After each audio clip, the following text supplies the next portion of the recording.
Olá, pessoal! Estamos aqui mais uma vez com muita alegria para trazer mais uma aulinha para vocês. Então, vamos lá. Hoje nós vamos estudar sobre o Evangelho segundo o Espiritismo para crianças, capítulo 12, que diz: amar ao próximo como a si mesmo. E mais uma vez, como não poderia faltar, que já é de costume, né? Trouxe para nos ajudar a Bardoína. Vamos falar um oi pro pessoal, Bardoína? Oi, gente, eu sou a Bardoína. E também trouxe o Chorão. Vamos falar um oi bem interessante pro pessoal, Chorão? Olá, gente, eu sou o Chorão. Então, olha só que alegria nós estamos para falar sobre esse capítulo tão interessante. Bora lá? Sabendo os fariseus que Jesus havia calado os saduceus, propôs uma questão para tentá-lo. Mestre, qual é o maior mandamento da lei? Amareis o Senhor vosso Deus de todo o vosso coração, de toda a vossa alma e de todo o vosso espírito. Este é o maior e primeiro mandamento. Eis o segundo, semelhante ao primeiro: amareis vosso próximo como a vós mesmos. Toda a lei e os profetas estão contidos nesses dois mandamentos.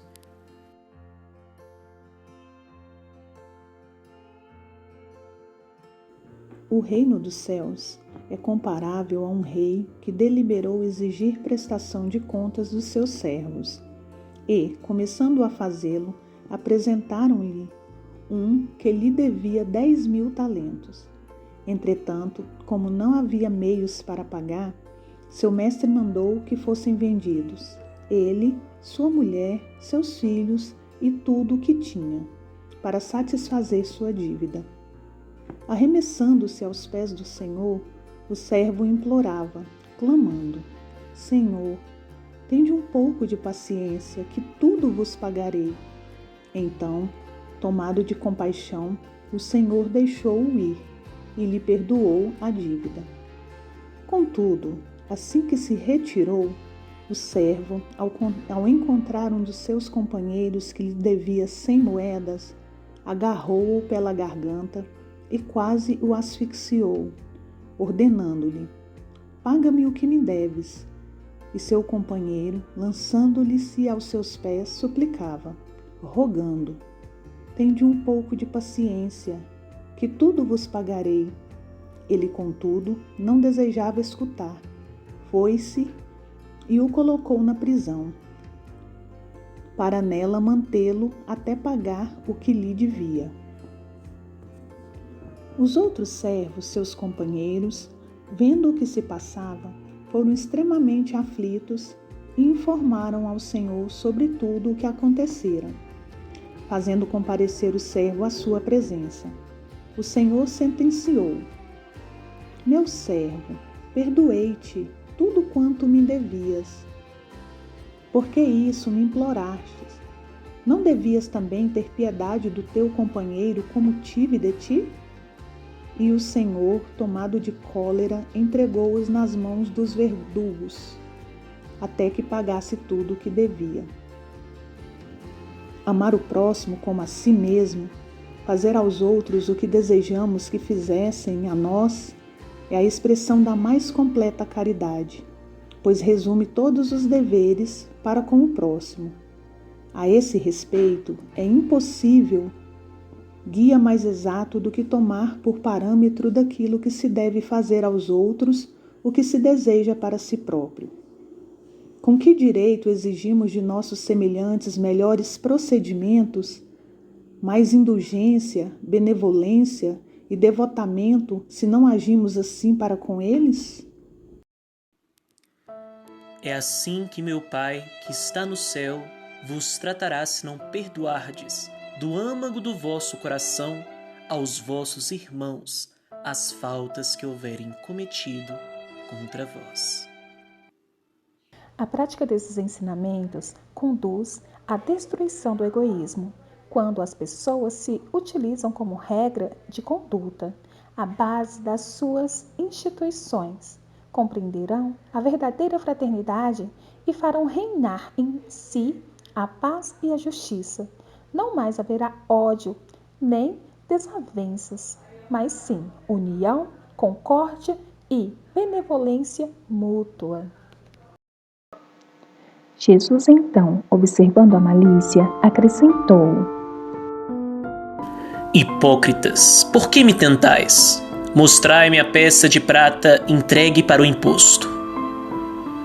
De quem é esta imagem e esta inscrição? Dá então a César o que é de César e a Deus o que é de Deus. Os fariseus, tendo-se retirado entre si, deliberaram surpreendê-lo em suas palavras. Mandaram então seus discípulos com os herodianos interrogá-lo: Mestre, sabemos que sois verdadeiro e que ensinais o caminho para Deus, por meio da verdade, sem discriminar pessoa alguma, pois que não sois considerais as aparências. Dizei-nos então, qual é o vosso conselho sobre isto? É lícito pagar impostos a César ou não? Esse princípio é consequência daquele que preceitua fazer aos outros como desejamos que os outros nos façam. Condena todo prejuízo material e moral que se possa causar a alguém. Toda violação dos seus interesses prescreve o respeito aos direitos de cada um, como cada um deseja que respeitem os seus. Estende-se ao cumprimento dos deveres contraídos para com a família, a sociedade, a autoridade, tanto quanto para com os indivíduos. O amor resume integralmente a doutrina de Jesus, pois é o sentimento mais sublime e um dos sentimentos são instintos elevados à altura do progresso realizado. No começo, o ser humano tem apenas instintos. Com o passar do tempo, fica mais adiantados, porém corrompidos. Tem unicamente sensações. Quanto mais instruídos e purificados, possuem mais sentimentos. E o requinte do sentimento é o amor. Não o amor no sentido vulgar do termo, mas esse sol interior que condensa e reúne em seu ardente foco todas as aspirações. Por sua vez, o Espiritismo vem pronunciar uma segunda palavra do alfabeto divino. O amor é a essência divina e, do primeiro até o último, possui um coração, a centelha desse fogo sagrado. Há entre nós pessoas que dissipam com animais, plantas e até mesmo com objetos materiais esse sentimento que transborda do coração deles. São pessoas que queixam da humanidade em geral, resistindo contra a inclinação natural da alma que procura ao seu redor afeição e simpatia. Rebaixam a lei do amor ao estado de instinto, mas seja o que façam, jamais conseguirão sufocar o germe vivaz que Deus lhes depositou nos corações ao criá-los. Para praticar a lei de amor estabelecida por Deus, é necessário que possa amar a todos os irmãos. A tarefa será longa e difícil, porém é necessária. A lei do amor é o primeiro e o mais importante preceito da doutrina de Deus, pois um dia aniquilará o egoísmo. Além do egoísmo pessoal, há também o egoísmo de família, quando alguém não quer fazer algo juntamente com os familiares, o egoísmo de classe social, quando alguém se acha mais importante que outros, e o egoísmo de nacionalidade, quando as pessoas pensam que a sua nacionalidade, ou seja, o seu país, é melhor que o outro. Jesus disse: Amai o vosso próximo como a vós mesmos. Qual é o limite em relação ao próximo? É a família, a seita, a nação? Não, é a humanidade inteira. O egoísmo é a negação da caridade. Os estudos espíritas desenvolvem em vós a compreensão do futuro e assim tendes uma certeza, a de avançar para Deus com todas as promessas que correspondem às aspirações da vossa alma. Os preceitos da lei de amor são a melhoria moral da raça humana e a felicidade durante a vida terrestre. Os mais rebeldes e os mais viciosos se reformarão quando obtiverem os benefícios produzidos pela prática do ensinamento que diz: não façais aos outros o que não desejardes que vos façam. Fazei-lhe, ao contrário, todo o bem que estiver ao vosso alcance. Nhô Tico matou o genro.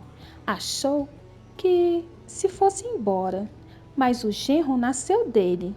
É o caçula que ele adora. Os estudos espíritas desenvolvem em vós a compreensão do futuro e assim tendes uma certeza, a de avançar para Deus com todas as promessas que correspondem às aspirações da vossa alma. Hoje, que o movimento espírita deu um grande passo, observai que rapidez as ideias de justiça e renovação contidas nas mensagens dos espíritos são aceitas pela metade do mundo inteligente. Por ele, os espíritos encarnados, refletindo melhor e sentindo melhor, se estenderão a mão de um extremo a outro do nosso planeta e se reunirão para se entenderem e se amarem, para destruírem todas as injustiças, todas as causas de desentendimento entre os povos. E como tudo se desencadeia sobre a regência do Altíssimo, todas as lições recebidas e aceitas estarão contidas nesta mesma permuta universal do amor ao próximo. O sublime pensamento de renovação pelo Espiritismo, tão bem exposto, o Livro dos Espíritos. Nele se encontra o milagre de séculos vindouros. O egoísmo. O egoísmo, essa ferida aberta da humanidade, deve desaparecer da Terra, cujo progresso moral paralisa. Ao Espiritismo está reservada a tarefa de fazê-la ascender na hierarquia dos mundos. Portanto, o egoísmo é o alvo contra o qual todos os verdadeiros cristãos devem direcionar suas armas, força e coragem.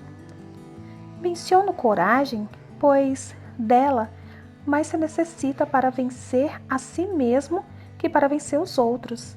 Que cada um empregue todos os seus esforços para combatê-lo em si, pois esse monstro devorador de todas as inteligências, esse descendente do orgulho, é a geratriz de todas as misérias do mundo terreno. É a negação da caridade e, por consequência, o maior obstáculo contra a alegria dos seres humanos. Jesus vos forneceu o exemplo da caridade e Pôncio Pilatos do egoísmo, pois, quando o justo vai percorrer as santas estações do seu martírio, Pilatos lava as mãos, exclamando: "Que me importa?"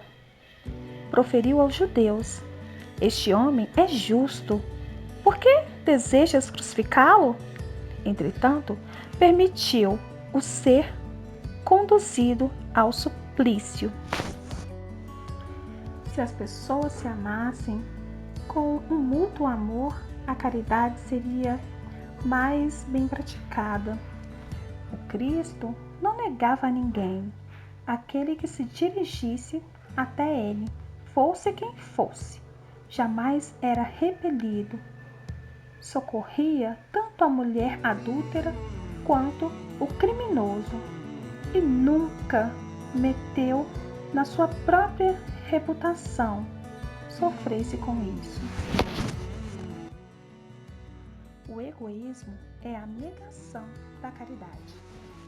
Tia Elisa, existe pessoas que fazem a caridade, mas não possuem fé alguma.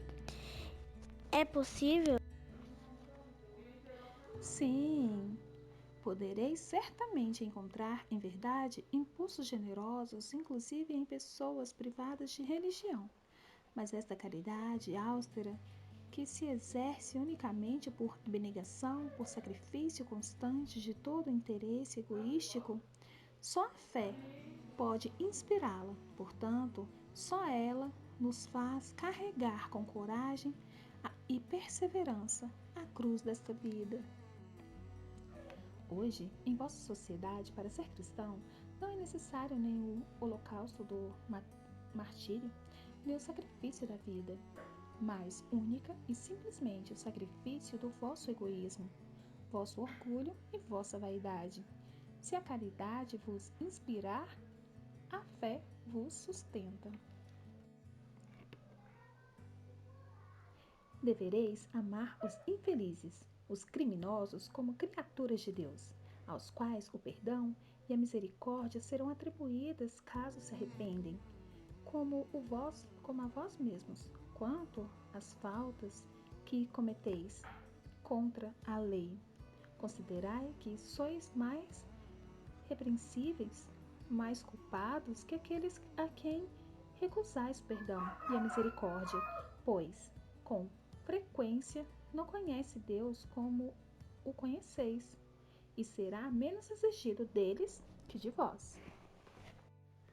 Ah, não julgues, meus queridos amigos, pois o julgamento que pronunciardes vos será aplicado ainda mais severamente.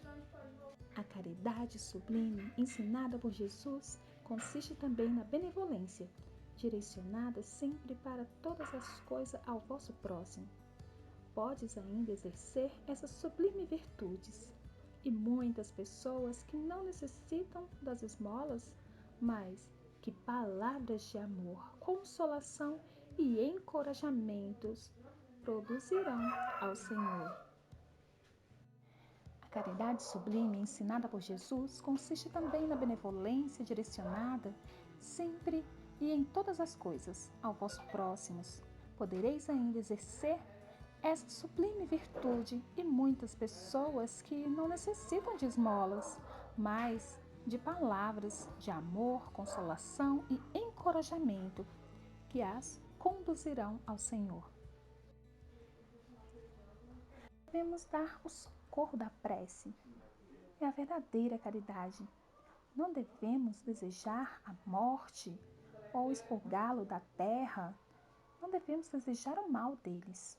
Não é assim que devemos falar.